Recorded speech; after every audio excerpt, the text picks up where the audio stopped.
بسم الله الرحمن الرحیم. محترم سامعین، پروګرام تحفه د سحر شروع شو او نن د پروګرام کې مونږه ابتدا کوو د مسایلو د روجې په عنوان د روجې خبرې سره.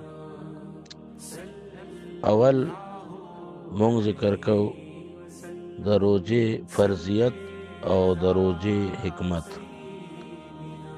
ارشاد ربانی دی: یا ایها الذین آمنوا کتب علیکم الصیام کما کتب علی الذین من قبلکم لعلکم تتقون. سورة بقرہ آیات 183. اللہ تعالی وی اے مومنانو پرس کړی شوی د پتاسو باندې روجه نیول لکه څنګه چې پرس شوی وه دا روجه په هغې کسانو باندې چې مخکې ستاسو نو. دا روجه فرض کړې شوې ده د دې دپاره چې تاسو تقوا اختیار کې او تقوا والا جوړ شئ. دې آیات مبارک کې یو دا خبره موږ تاسو ته وکړه چې روجه دا په موږ تاسو باندې فرض ده. په هغه اهمو فرایضو د اسلام کې یوه روجه ده او قانون دا دی چې کوم شی فرض وي نو د هغې مسلې زده کول هم فرض دي. نو د روجې مسلې په موږ تاسو باندې زده کول دا فرض دي. د دې وجې نه دا سلسله موږ شروع کړه چې اوریدونکي حضرات دا غور سره اوري د روجې احکاماتو پیژني چې روجه په صحیح طریقه باندې ادا شي چې د هغې ثمرات الله تعالی موږ تاسو ته نصیب کړي.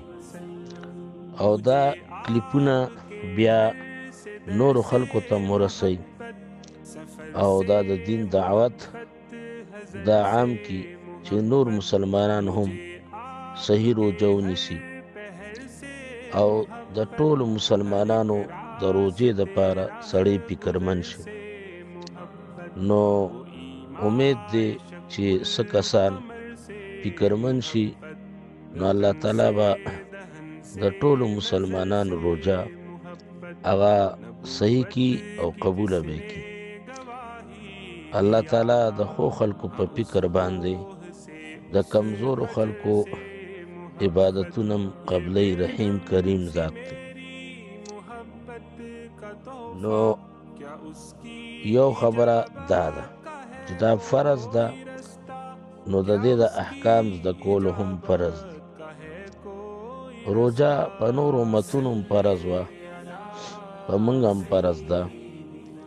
طریقه کار کې لږ فرق دی. په موږ مسلسل یو میاشت د رمضان فرض ده، په هغې باندې په مختلفو طریقو باندې فرض وه. دویم د آیت مبارک کې د روجې حکمت ښودلی دی چې لعلکم تتقون. روجه دې دپاره ونیسئ چې تاسو تقوا پرهیزګاري حاصله کړئ. دې نه دا معلومیږي چې روجه د تقوا د حاصلولو یو سبب دی. دې کې یو حکمت او فایده هغه داره چې دې سره انسان متقي جوړیږي. علما دا خبره لیکي چې سړی پابندۍ سره روجه ونیسي نو دې تقوادار ګرځي. امام غزالی رحمت الله علیه هغه لیکلی دي چې که سړی روجه د رمضان په صحیح طریقه باندې د آدابو سره او د تقاضو چې کومې د روجې دي هغې سره صحیح روجه ونیسي نو دا د انسان په نفس باندې د یو کال دپاره اثر کوي او د انسان نفس کې تبدیلی راځي د یو کال دپاره. نو چې زمونږ ستاسو مخې ته دا خبره ای چې روجه آداب سره ونیسو زمونږ نفس کې انقلاب راشي.